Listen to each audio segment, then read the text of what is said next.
Karena kalau lu pakai desainer atau misalnya lu hire sebuah desainer yang dia kurang memahami warna, nah akhirnya lu ketemu yang itu ya kesannya jadi kayak badut ya. Ngerti nggak ya? Jadi kayak badut gitu. Warnanya Iya. tuh clashing yang nggak pas.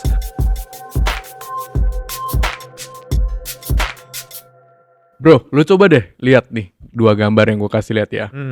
Yang di sebelah kanan, yang sebelah kiri. Nah, Oke. menurut lu perasaan lu seperti apa? Kanan gue ngerasa damai, tapi kalau kiri tuh kayak lagi 2045 ya. Oh, apa tuh 2045? Mendekati kiamat kayaknya. Kiamat. Nah, inilah dinamanya kan adalah color philosophy.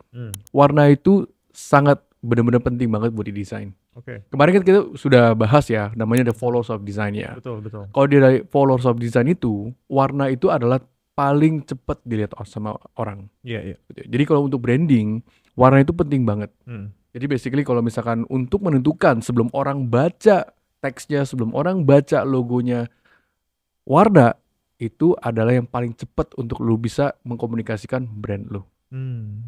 Jadi lebih gampang untuk orang itu melihat warna dulu sebenarnya sebelum teks. Betul. Karena secara limbik ya, secara pemikiran kita, secara di otak kita, warna itu kita cuma perlu 100 nanosecond untuk kita perlu mengenalkan brand itu tuh dengan warnanya. Oke. Itu dahsyat sekali kan?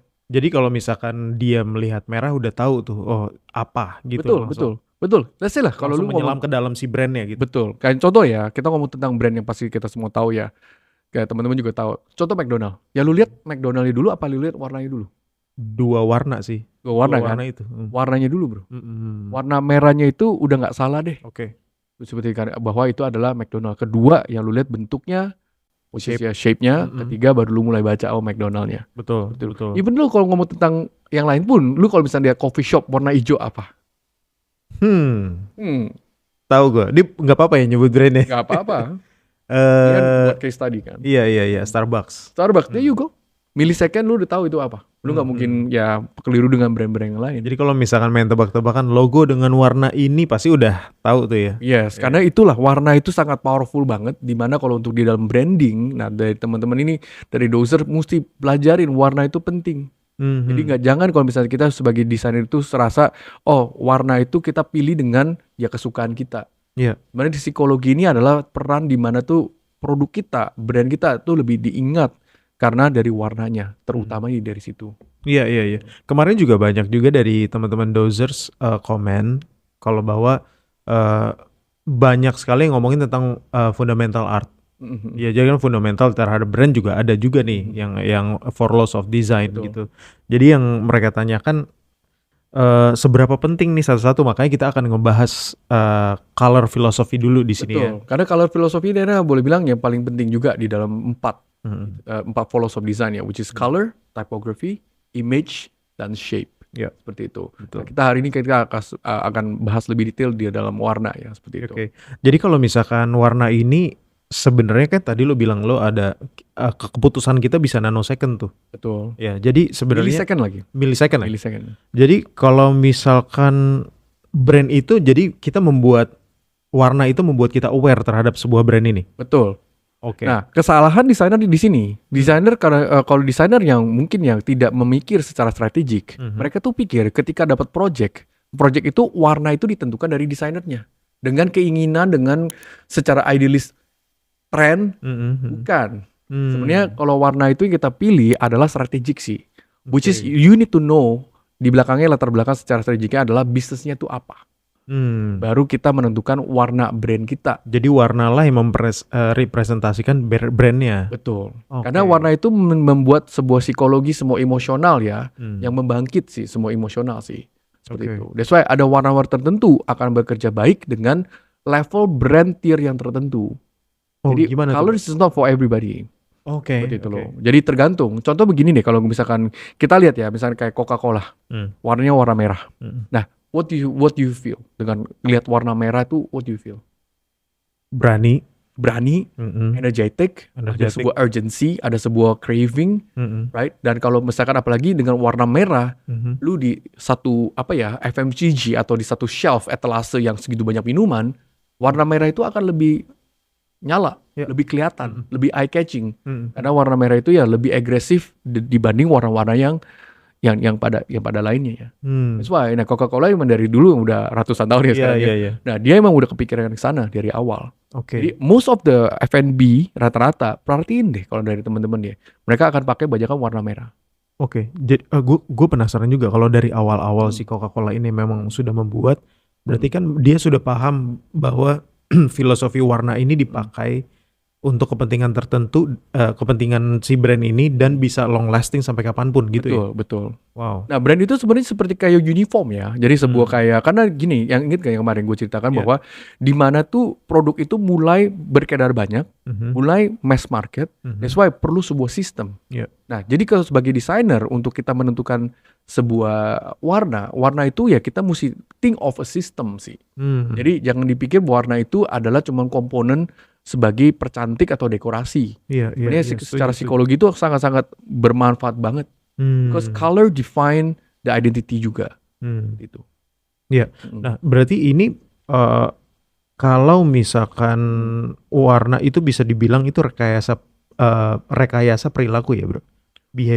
Behavioral. Betul, behavior. Nanti gua bisa kasih umpamahan ya seperti itu kan. Tapi contoh kayak tadi kan kita ngomong Coca-Cola warna merah. Nah, kenapa Facebook warnanya biru? Atau warnanya sedikit ke biru-biruan ya, nggak purely biru ya.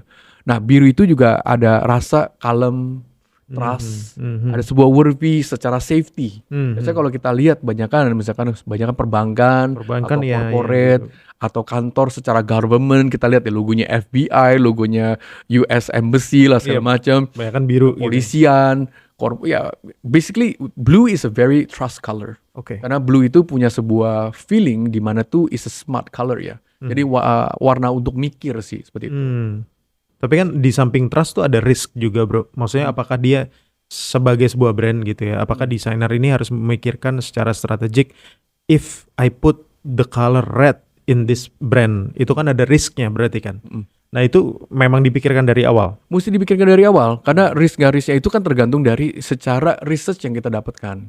Secara brand ini kita bentuk atau kita untuk siapa ya? Balik lagi secara researchnya dulu. Secara researchnya. Oke. Jadi contoh seperti ini nih, gue pengen cerita sedikit ya. Di belakang-belakang hari ini nih, gue suka nontonin satu YouTube channel. Boleh gue sebut ya namanya? Sebut. Namanya Dapper Dad. Dapper Dad. Nah, apa sih di dalamnya? Jadi tuh dia tuh mengajarkan kalau misalnya untuk cowok-cowok yang umur 40 ke atas, untuk 50 ke atas tuh pakai baju dan warna baju tuh apa aja. Oke. Kita masih 25 lah ya. Jiwa gue 25 bro. Nah jadi di situ gue pelajarin sesuatu. Sebenarnya ini mirip kayak manusia. Bayangin deh, kalau lu pengen kelihatan lebih luxury, baju warna-warna baju yang lu select tuh warnanya apa aja? Luxury. Apa? Nih gue kasih optionnya. Apa lu pakai warnanya lebih ke pop color? Apa kedua lu warnanya yang lebih metallic shiny? Ketiga, apa lu warnanya yang lebih earth tone color? Atau keempat, warnanya yang clashing color? Yang mana yang lu rasa? Kalau lu umur ketiga, yang lebih yang off tone, right? Ya seperti itu. Iya. Bayangin deh, kalau misalkan lu sebagai brand lu tuh andai kata lu sebagai manusia dan lu adalah umur 50-an. Lu bayangin deh, si om-om ini pakai baju warna-warni. Cocok gak? Mungkin cocok untuk sebagian orang. Tapi kelihatan kayak badut kan. ya kan? Mungkin kelihatan kayak badut karena tergantung posisi dia ngapain. Kalau mungkin dia warna-warni main golf, oke. Tapi kalau warna-warni dia pergi ke pesta, mungkin orang pikir ini orang salah umur ya. Salah kaprah ya seperti itu. Nah, itu dia kayak branding. Kalau misalnya kita tidak mengenal kita sebagai brandnya apa dan kita warnanya itu tidak cocok sama brandnya, itu yang menjadinya kita jadi salah kaprah. Misalnya lu mungkin kelihatan tua tapi bahasa lu, warna lu kelihatan muda. Nah, orang akan lihat agak ilfeel gitu loh. Iya. Nah disitulah misalkan color itu yang mesti kita sesuaikan. Sesuai kalau misalkan lu lihat ya anak muda zaman sekarang, lu pakai celana baggy pants atau pakai yang oversize shirt kayak itu keren. Tapi kalau lu umur 40-50 pakai seperti itu, Ya you have that kind of misalignment ya. Nah kayak branding sih. Iya. Gitu. Sebenarnya kalau misalnya paling enak tuh ya, maksudnya sesuaikan branding tuh seperti kayak manusia. Like kalian andai kata lu umur 40-an dan lu pengen cari cewek. Nah, lu pakai baju seperti apa? Right? Nah, pakai warna baju seperti apa? Kan itu menentukan lu loh. Iya, pasti. Lu coba kalau misalnya lu udah berkumisan, om-om ya kan umur 40 50-an lu pakai baju yang warna-warni, ya lu attract pasti anak-anak yang mungkin Gen Z ya. Ya kan? Ya kan? Iya. Ya karena itu vibe yang you bring in the vibe. Tapi apakah anak Gen Z akan lihat lu sebagai om-om yang keren? Nah, itu lucu. Tapi kan? tag-nya tetap om-om. Nah, ya tag-nya tetap om-om ya, biarpun lu warnanya apapun ya it doesn't change you karena you need to know lu tuh di brand levelnya di mana, produk yang lu jual apa. Nah, gitu loh. Bro, kalau gue pengen tahu deh, apakah desainer, gue nggak membahas secara khusus, cuma secara umum ya. Apakah desainer di Indonesia ini punya fundamental ini sebenarnya? Semestinya punya. Cuma itu dia, disesuaikan kemarin kan kalau misalnya gue baca di komen-komen ya, temen bilang, wah kalau misalnya desainer kalau autodidak apa nggak boleh? Sebenarnya bukan nggak boleh. It's not about skill, it's not about the software, it's not about the tools, it's about understanding poin-poin seperti ini nih. Nah seperti kayak filosofi seperti ini atau psikologi seperti ini sebenarnya bisa ya seperti kayak ini, kayak di podcast, kayak di DOS kan kita bisa kita sharing. Sebenarnya di belakang daripada warna ini there's a lot of play ya. Caranya tuh psikologinya tuh banyak. Biarpun lu cara brand, lu cuma main warna doang tuh pun bisa. Seperti itu kan. Gimana secara brand cuma main warna aja? Warna aja tuh pun bisa. Seperti itu loh. Gimana tuh? Basically kayak contoh kayak Tiffany. Tiffany look at the Tiffany lu tahu kan ya? Ya jewelry, perhiasan yang biasanya dari Amerika itu kan boleh bilang produk yang premium yang mahal ya. Warna dia cuma satu. Pretty much that Tosca Tiffany color. Right? Gak ada yang lain? Gak ada yang lain. Maupun dari boxnya, dari pitanya palingan putih ya aksennya. Right? Secondary-nya cuma putih. Atau enggak pearl ya, dia warnanya kayak putih dan pearl. Dan isi dalam juga sama, dia punya dust bag-nya atau dia punya pouch-nya juga warnanya Tiffany. That's it. Nah toko-toko yang lain di dalam toko desainnya pretty much is a material ya secara interior desainnya ya. Gitu. So you just only need one color, it should be enough. Nah yang lain itu menjadi essence of color. Sebenarnya a good branding, lu satu warna pun udah bagus banget. Oke. Gitu kan? Because that's what people remember you in the 100 millisecond, itu yang diinget. Jadi kayak kalau gue denger itu jadi kayak ada simplicity-nya juga ya bro? Simplicity. Ya, it doesn't mean kalau lu apply a lot of color itu akan jadi bagus buat branding lu. Sebenarnya mungkin masyarakat atau viewers ya, secara audience itu akan bingung sih. Sebenarnya lu tuh di mana, right? Brand itu paling bagus adalah orang itu inget. Is a brand that for people to can recall and remember. Itu penting banget. Karena kalau gue tanya lu tentang telekomunikasi, warna merah tuh apa brandnya? Pasti lu bilang Telkom. Right? Warna biru, Excel, right? Warna kuning, Indosat. Ini udah ada kedua ketahuan. Right? That's why kalau misalnya lu lihat kayak Telkom Group, rata-rata logonya mereka tuh rata-rata merah atau abu-abu. Nah mereka very patriotic dan very Indonesian banget ya, Indonesian pride. Seperti itu loh, which is red and white. Sebenarnya juga kalau misalkan nanti desainer mengerti tentang filosofi warna ini akan memudahkan mereka kan sebenarnya. Betul. Jadi tidak memudahkan secara audiensnya sih seperti itu. Oke, jadi how they recognize this color philosophy? Misalkan, contoh ya, ini ada yang otodidak lah. Terus sekarang color filosofinya ditunjukkan, dia baru mempelajari. Tapi sebelum itu, apakah dia emang udah punya modalnya hanya dengan melihat brand-brand lain? Nggak cuma hanya modal sih. Sebenarnya banyak banget buku-buku yang bisa kita kupas. Yang sebenarnya yang menjelaskan tentang color philosophy. Every color itu has a meaning. Apalagi kalau misalnya lu ngomong tentang, gue dulu pernah desain satu toko bunga ya. Itu bisa cerita lu. Kalau misalkan lu kasih pacar lu mawar warna merah itu ada artinya apa? Kalau warna kuning itu artinya apa? Warna putih itu artinya apa? There's so much enriched. Sebenarnya cuma bunga doang, right?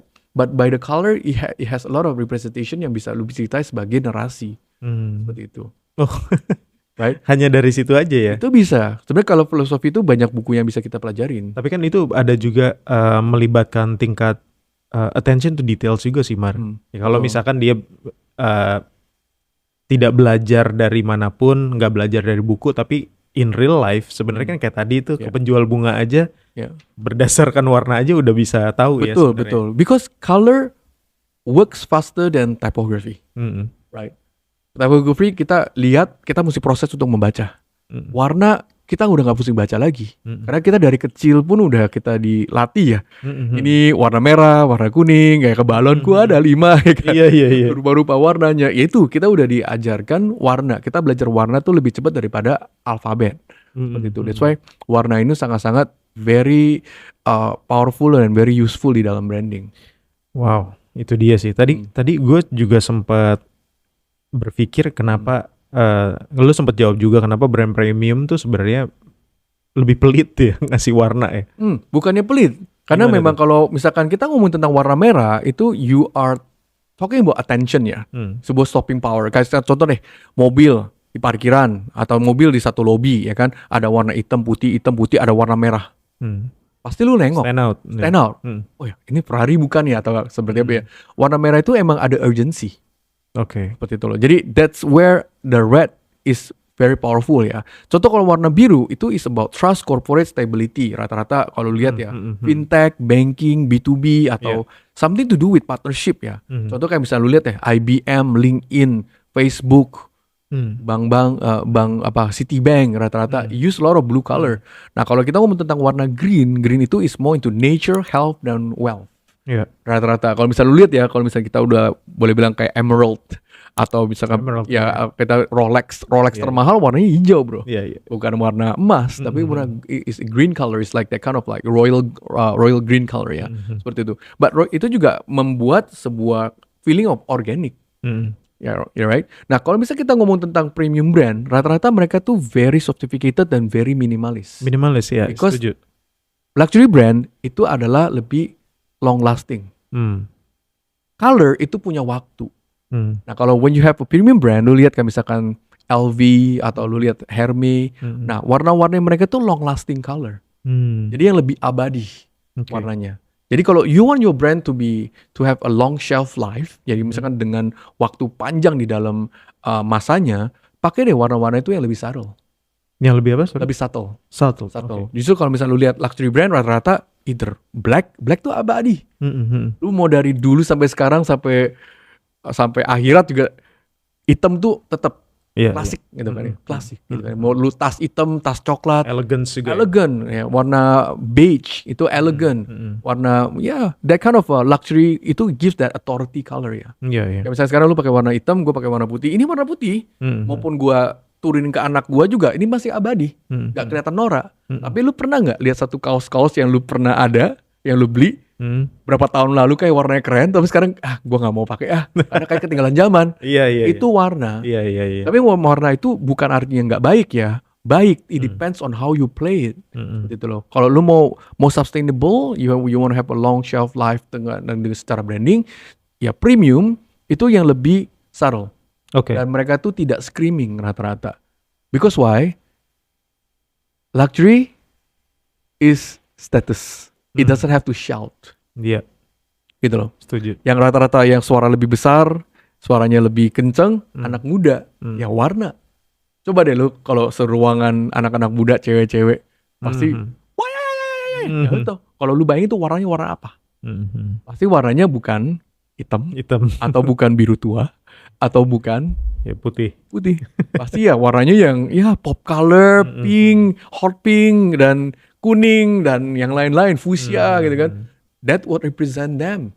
Oke. If you build a brand dan warnanya tidak berkomunikasi dengan si grup yang tadi gue bilang nih, seruangan anak-anak Gen Z cewek lagi ngobrol, ya kan? Itu akan nggak masuk tuh. Iya. Tapi interesting nih, Mark. Jadi pas saat lo bilang brand-brand premium ini punya sophisticated dan simplicities, yang kayak gue lihat kan sebenarnya kayak Apple itu kan ya premium gitu ya, warna simple banget. Tapi somehow mereka juga bisa touch Gen Z. Itu kan karena mungkin building trustnya juga mungkin. Itu dia, Apple is different. Coba lu perhatiin deh, lu beli barang di zaman dulu ya, in the 90s atau in the late 90s ya. Lu lihat ya, lu beli jam tangan G-Shock, lu beli Casio, lu beli fax machine, Rata-rata box itu banyak tulisan. It's a lot of wordings on the box. Nah, Apple itu is a different mindset. Bahwa dia cuma show you just the product. Yep. A very clean shot of product on a white box. Right? Itu breakthrough banget buat Apple. Iya. Nah, only Apple does Clean, that. iya. Clean. Zaman dulu lu beli barang apapun deh. Right? Lu beli Ericsson kayak apa segala macam, pasti kotak itu banyak tulisan. Like a lot of things to prove on the wording. Tapi Apple did it differently. Dia punya strategi adalah keep it clean. Let this product speaks. Jadi istilahnya kalau box itu adalah sebagai kanvas. Produk lu adalah sebagai artworknya. Bayangin kalau misalnya kotak lu udah rame, produk lu tenggelam, bro. Nangkap gak? Nangkap. Right? Because you need to have so many things to prove. Lu mesti meyakinkan orang, sehingga lu mesti tulis segitu banyak, sehingga orang yakin. Iya. Right? Tapi Apple tuh gak perlu. Karena kenapa? Kalau lu ke toko Apple dan lu belajar Apple, berarti lu ketelatan. Marketing lu gak berjalan. Iya. Right? Semestinya orang ke Apple Store, dia udah tahu dia mau beli apa. Right? So, packagingnya gak mesti berbicara banyak lagi. You see what I mean? Nah, kalau misalkan Apple kan memang sudah lama ya, bro.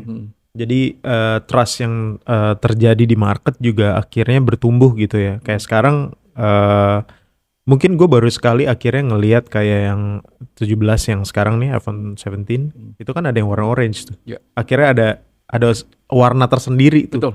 Ya dulu dia udah pernah ngeluarin iMac ya yang berwarna-warni gitu. Betul.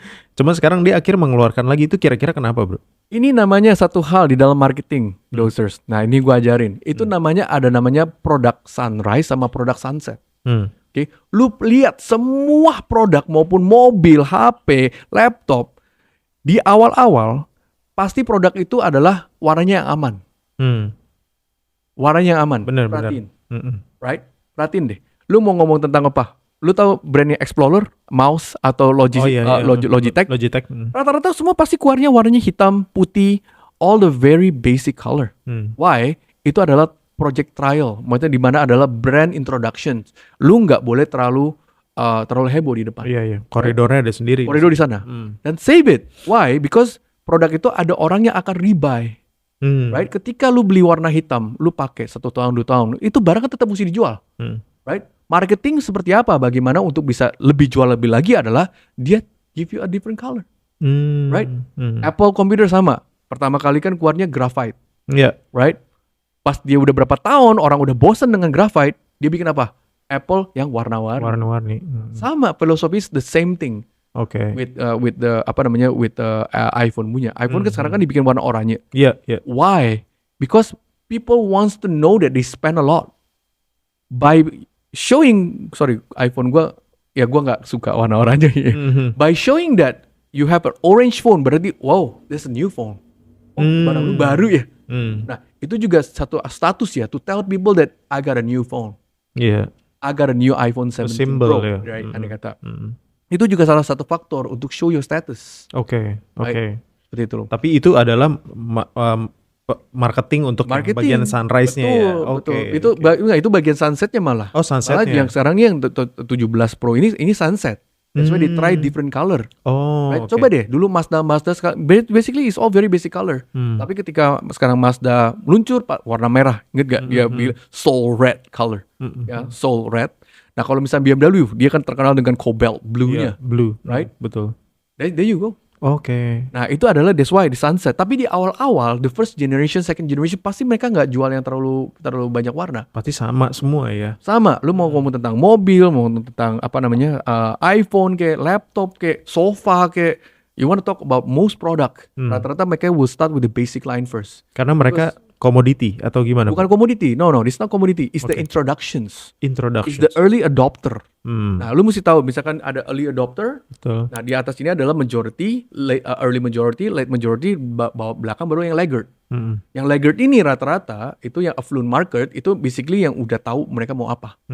Right? Usually the older generations, dia affluent, mereka udah punya uang, mereka udah tahu what they're buying. So you don't need to do anything funky. Oke. Nah, lu lihat SK2. SK2 kan juga ada tuh iklan-iklan yang sekarang nih yang baru-baru yang warna-warni, yang secara lebih ke painting, lebih ke younger market. Why? Because SK2 punya customer is getting older. Right? Yang dulu namanya yang SK2 kan dia buat ini ya, yang Apa? buat awet muda ya namanya, Iya, iya, iya. namanya yang buat awet muda. Gue nggak tahu kalau produk. I forgot what you Iya, call iya. it, right? Nah kan ya orang-orang ini udah mentua juga. Hmm, Right? They need a new generations.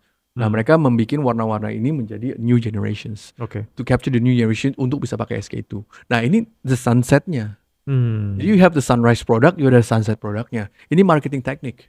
Oke. Jadi so color can be also a marketing teknik. Lu pelajarin deh. Lu lihat yang Logitech, perhatiin deh. Semua produk awal-awal pasti yang warnanya abu-abu, hitam, putih. Tapi produk yang sama, udah mulai berapa tahun ke depan, dia jual barang yang sama, tapi dengan warna yang berbeda. Oke. Di musik juga sebenarnya ada pembicaraan tentang color psychography dia malah. Karena kalau misalkan ada praktisi namanya dan artis juga namanya Jacob Collier, dia tuh selalu menggambarkan kalau major 7 tuh apa, augmented tuh apa, warnanya tuh apa. Jadi itu juga berhubungan jadinya. Jadi dia tuh kenapa gue pakai colorful things ya, karena gue emang berekspresi orangnya memang seperti itu. Jadi memang itu ya ada keterkaitannya warna. Kaitannya itu personal brandingnya kalau itu kan seperti itu ya. So kalau misalnya gue tekankan lagi ya bro, color is not about what looks good. It's about what fits business model. What fits your business model. Itu yang penting sih. Jadi ketika lu ngedesain, ketika lu punya bisnis sendiri, jangan lihat produk orang lain bagus dan lu rasa lu tiru warnanya. Oke. Lu mesti lihat diri lu sendiri. Nah, kalau lu beli pakaian sendiri ya, what looks good on other people might not look good on you. Ngerti nggak? Setuju. Right? Zaman dulu gue masih muda, gue suka banget pakai warna yang ngejreng-ngejreng. But when I get older, I don't look good with that anymore. Right? Ya gue mesti pakai warnanya lebih cocok ke umur gue juga, ke tampang gue juga, dan you know, jadi nggak rata cocok sih pakai apa aja. Biar lu juga ganteng bro. Ya, apa ini kita? Biar tahu umur lah ya, atau tahu where you are as a brand, seperti itu sih. Nah, itu kan kalau misalkan dari kacamata sebuah brand. Kalau dari kacamata desainer gimana bro? Nah, kalau dari kacamata desainer adalah the biggest mistake designer make ya adalah pertama, desainer itu choose warna itu dengan personal taste. Jangan. Jadi jangan pikir tuh apa yang lu desain tuh buat diri lu. Ingat, kita desain tuh buat klien kita, buat market. The goal is apa yang lu desain tuh mesti menjadi growth, menjadi value, menjadi conversion, bukan cuma menjadi bagus. Oke. Right? Dan juga jangan cuma ngikutin tren. Oke. Right? Tren itu sebenarnya good and not good ya, seperti kan. Because if you're not a trendsetter, berarti you're a trend follower. Nangkep gak? Iya. Pasti. Right? Kalau you trend follower, berarti ya lu nggak memimpin. You become a me too product, right? Oh dia pakai warna merah, oh gue juga ikut warna merah. Oh berarti kita mirip-mirip nih, right?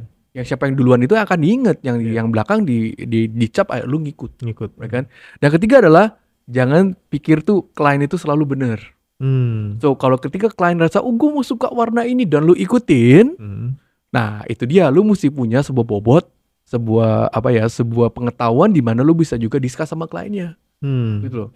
Nangkep gak? Tapi ini agak susah bro sebenarnya untuk desainer. Susah nggak susah? Untuk desainer ya, menurut gue ya. Karena kalau misalkan lu terlalu dengerin klien, akhirnya again lu jadi tukang, yang gue bilang lagi.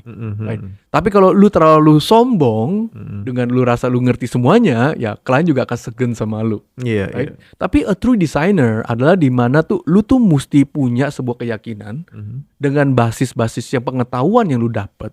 Apa yang lu ngerti, yang lu pelajari, yang lu bisa explain ke klien lu.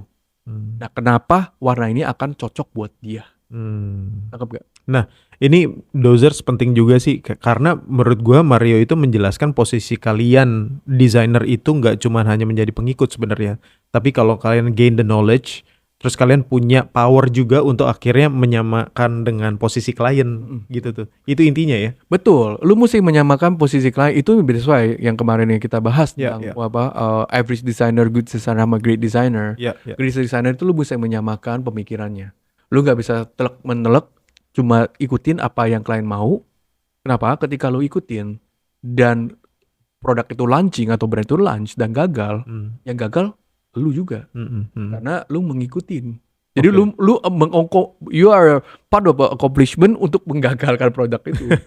Enggak? Iya. Nah justru sebagai konsultan, sebagai sebuah desainer, nah di situ yang lu mesti punya kuasa juga di mana lu ngomong bahwa hey kayak gini deh, gue kasih umpamaan ya. Andai kata lu seorang hairstylist yang terkenal banget, Ada klien yang datang ke lu, dia bilang sama dia, Hmm. hey bro, gue rasa gue cocok rambut merah dan gue mau potong seperti ini. What will you do kalau lu sebagai orang yang hairstylist yang terkenal dan lu rasa apa yang dia mau tuh nggak cocok sama muka dia? Will you still do it? Lu masih Of course tetap not. nggak potong? What will you do? Ya, gue akan ngeliat profilnya dia dulu.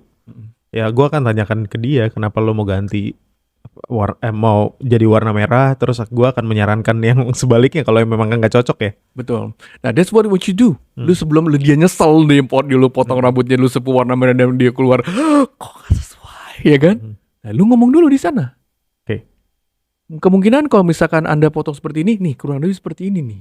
Right? Tapi kayaknya dengan figur muka kamu, dengan shape-nya, dengan tekstur rambut, dengan rambut stylenya, kamu lebih cocok seperti ini. Makanya salon-salon yang di luar negeri tuh yang buat artis-artis Hollywood tuh bisa gunting rambut tuh $3,000, $4,000 karena itu. Karena itunya bukan teknik guntingnya doang, tapi dia bisa mensesuaikan, mentransform si muka yang biasa dengan potongan rambut yang berbeda, dia jadi benar-benar selebriti yang berbeda. Itu baru hairstylist yang hebat. Nangkep gak? Iya, pasti. Jadi bukan cuma teknik cara gunting, teknik mah orang bisa nyontek bro, right? Lu lihat di YouTube gitu teknik gunting mah orang juga bisa taper apa segala macam, tinggal beli alat semua bisa nyontek. Tapi lu bisa judge dengan lihat muka, lihat mata, lihat dia punya tekstur rambut, dan lu bisa sesuaikan. Itu yang dibayar mahal. Oke.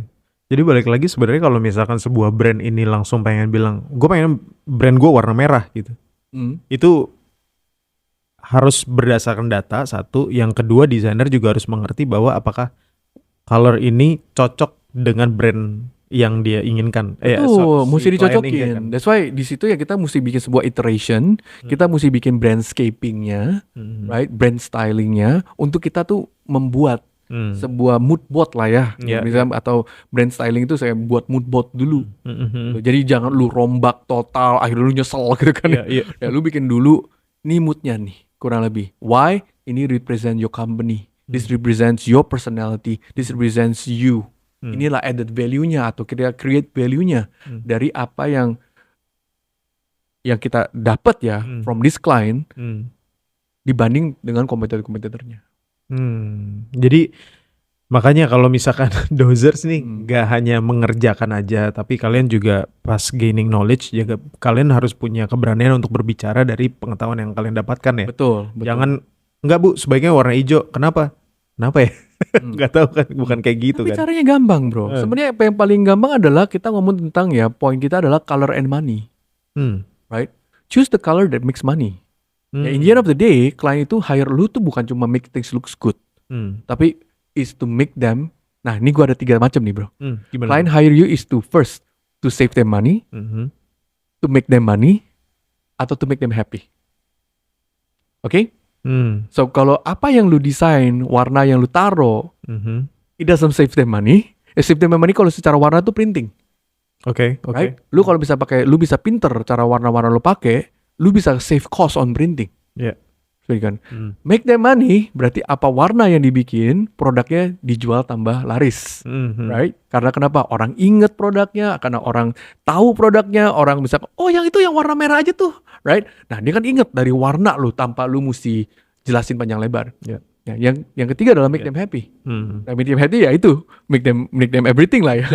Right? Seperti itu loh. Iya. Tapi ada contoh studi kasus dari Rubik's nggak? Misalkan ada satu brand gitu yang dari Rubik's itu pernah berkembang seperti langsung diingat, gue tahu nih, jadi banyak komoditasnya tahu tentang karena warna ini siapa.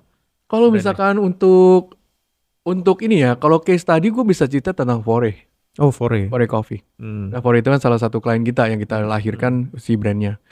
Jadi kalau lu perhatiin ya bro, kita do a big research. Sebelum Fore, semua coffee shop rata-rata warnanya apa? Sebelum Fore, apa ya? Rata-rata warnanya apa? Kecoklat-coklatan. Earth tone gitu ya? Yes, off tone. Iya. Ya interior juga warnanya coklat, Iya. kayu, leather. Basically most of the coffee shop is like Starbucks want to be. yang remang-remang. Kadang-kadang gue suka bilang ya, ini jangan-jangan coffee shop tuh karena mesinnya tarik dayanya gede, makanya lampu dikurangin ya, supaya irit listrik ya. Karena kan mesinnya kan gede banget tuh, powernya ya, katanya 40.000 watt lah apalah. Nah itu yang filosofi yang gue ganti, yang kita ganti, bahwa kita bilang sama Fore bahwa kenapa sih kita nggak bikin coffee shop tuh yang warnanya justru yang flip, coffee shop plus apple, yang warnanya itu terang, yang clean. That's what we change. Yang bagian Fore Coffee. So Fore Coffee itu kalau lihat tokonya itu terang, dan kita ada hijau-hijaunya karena kita punya tagline adalah grow one tree at a time. Karena di saat itu kita pikir kita akan grow banyak, you know. Grow like a tree, spread like a forest. Nah itu tagline-nya ya awalnya. Nah, kita mau like grow so much greens ya, dengan kayak pohon-pohon. Konsep di awalnya itu adalah setiap coffee shopnya, setiap toko tuh ada pohonnya. Ya, dulu kita kerja bareng sama interior designer sama arsiteknya namanya Real Rich ya. Ya seperti itu. Oh gitu. Jadi ya sekarang itu jadi salah satu yang terlaris juga ya. Ya itu salah satunya yang kita bikin secara yang breakthrough ya. Right. Nah sebelum Arabica masuk, Arabica juga konsepnya simple dan clean ya kalau lihat Arabica Coffee ya. Betul. Nah back then ya Fore Coffee is the only one yang really play with cleanness ya, maksudnya yang lebih bersih ya. Iya. Nah itu kan coffee shop bro. Gue jadi kepikiran buat startup nih. Jadi banyak startup bermunculan kan. Sorry ya, bukan mendiskreditkan, cuman di sini kelihatannya startup tuh ada kelihatan murah tapi desainnya modern sebenarnya. Tapi kenapa bisa sampai kelihatan seperti murah gitu ya? Nah itu dia, startup itu kan perlunya attention. That's why kalau misalnya banyak startup itu mereka tuh maunya tuh dilirik produk-produknya. That's why mereka pakai warna-warna yang ngejreng. Seperti itu. Nah ngejreng ini juga ada fundamentalnya, karena juga ada color theory yang lu mesti tahu warna apa yang cocok sama warna apa. Kalau enggak lu kelihatan murah. Contohnya apa ya bro? Contohnya kalau misalnya kayak kita lihat ya warteg ya. Ada kata ya, lu lihat ya spanduk-spanduknya, atau misalkan lu lihat kayak mobil-mobil kok warnanya kayak nggak dipikirin gitu loh ya, misalnya warnanya clashing. Mungkin secara fundamental mereka tidak sengaja, atau mungkin karena available of the paint ya, mungkin warna mungkin sablonannya warnanya cuma ini doang Pak. Kan ya mungkin itu faktornya. Cuma kalau misalkan emang itu bisa dicari komposisi warna yang lebih pas, sebenarnya brand itu juga bisa lebih elevate. Betul. Tapi back again, you are not charging too cheap. You are telling people you are not cheap. Nah itu yang mesti lu tekankan di dalam sebuah brand. Karena kalau lu pakai desainer atau misalnya lu hire sebuah desainer yang dia kurang memahami warna, nah akhirnya lu ketemu yang itu ya kesannya jadi kayak badut ya. Jadi kayak badut gitu, warnanya tuh clashing yang nggak pas. Gitu. Warna-warni kalau lu mainnya dengan benar sebenarnya masih bisa bagus. Itu dia yang lu mesti ulik warnanya, yang lu mesti ngerti complementary color, cross complementary color, dan yang lain-lain yang lu mesti tahu. Itu sebenarnya ada tabelnya sih. That's why you can buy the book namanya Color Wheel. Nah di situ lu bisa pelajarin. Nah atau enggak lu beli kartu aja. Anakku juga sering ada tuh kartu. Misalkan kayak lu ngecat, lu bisa puter. Nanti kita kasih lihat ya color wheel-nya bulat gitu loh, kayak roda. Dan lu bisa lihat warna-warni di mana.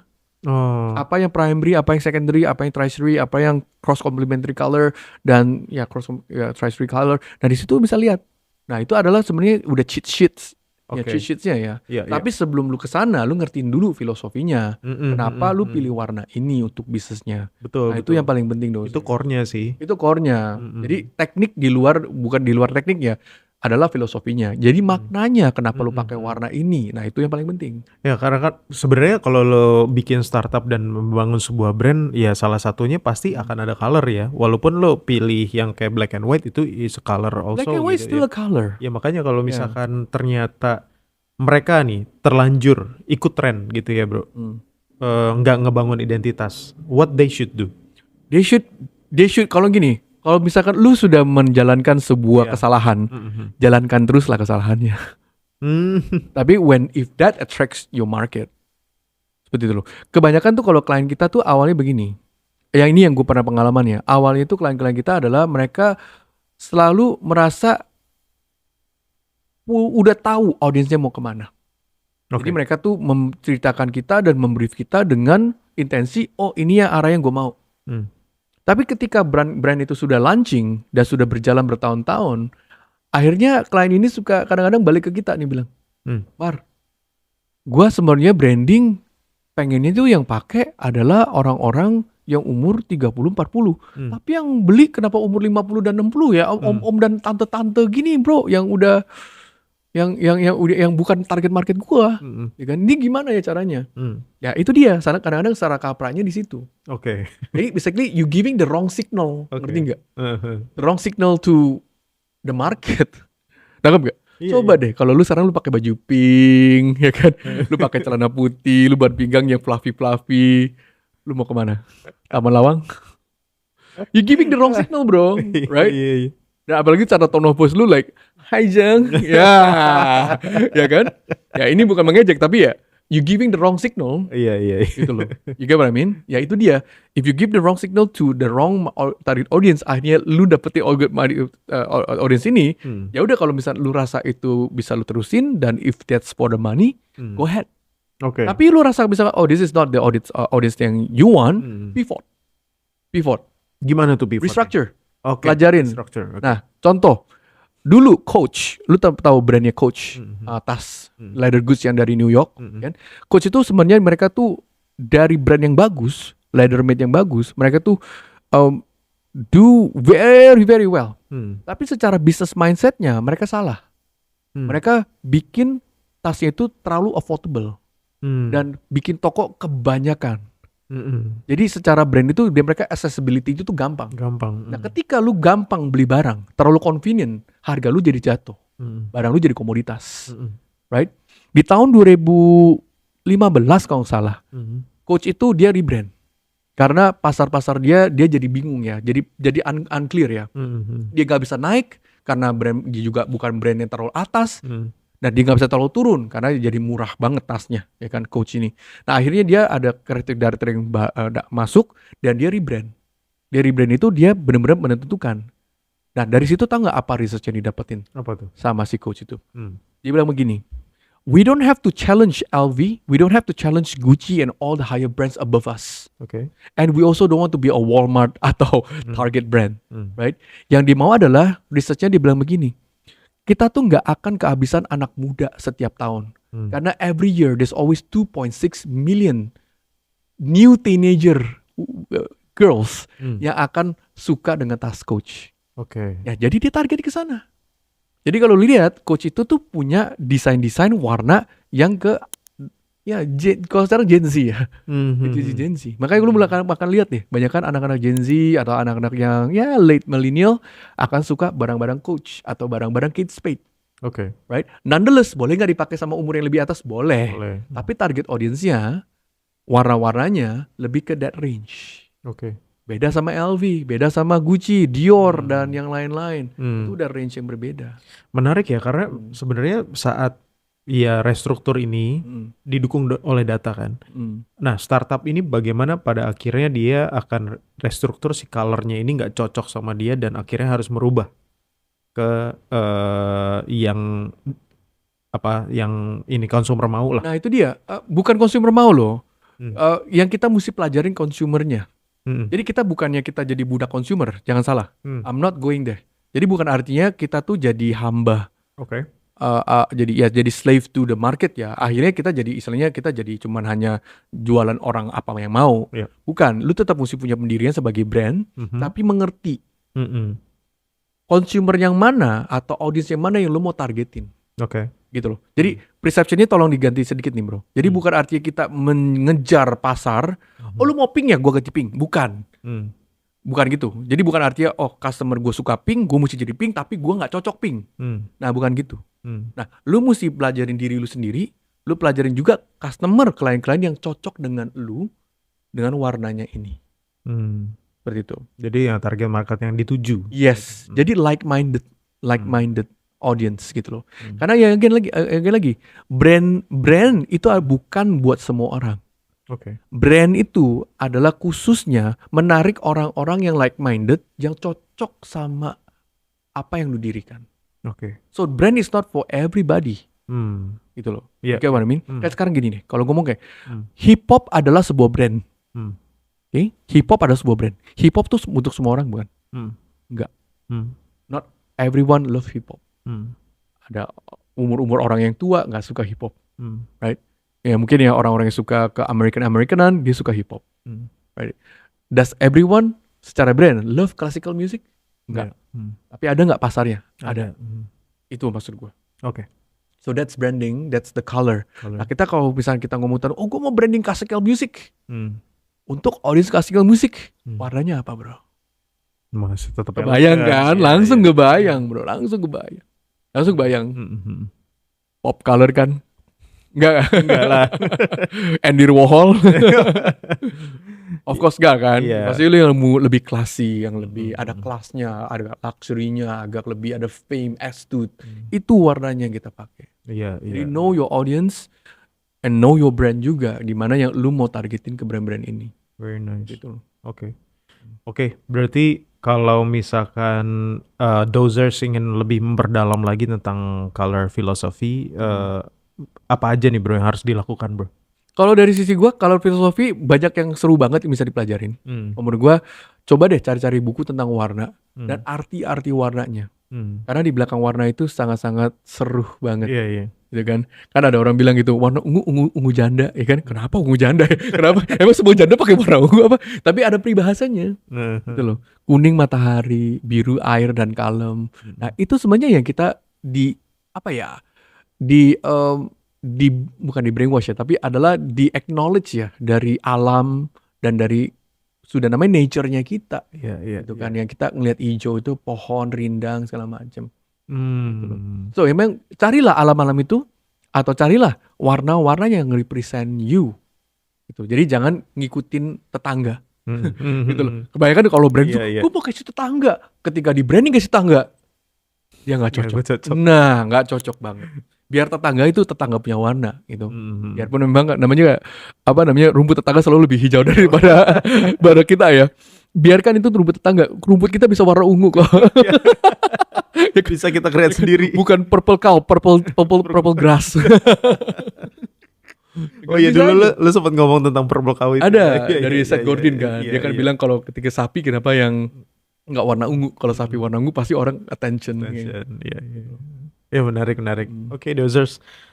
Mungkin kalian juga kalau misalkan ada pertanyaan tentang color philosophy bisa langsung ditanyakan di kolom komen. Gue yakin juga pasti desainer juga rame juga nih ngomongin ini. Oke, ada any last quotes buat That's it. Berkaryalah. Yes. Dengan baik. Ya. Jangan nyontek terus deh. Dan jangan lupa untuk tonton Doz Creative Channel terus ya. Betul. Pastinya itu. Definitely. Nah, jadi tolong kasih juga di kolom komen kira-kira nextnya kita mau ngebahas apa gitu ya, biar kita juga bisa kasih specific direction juga ke kalian dari with Level Up with Mario Utama. Boleh banget bro. Thank you bro udah jelasin color philosophy. Thank you so much. Oke, Dozers, jangan lupa untuk like, subscribe dan komen juga. See you on the next episode. Doze out.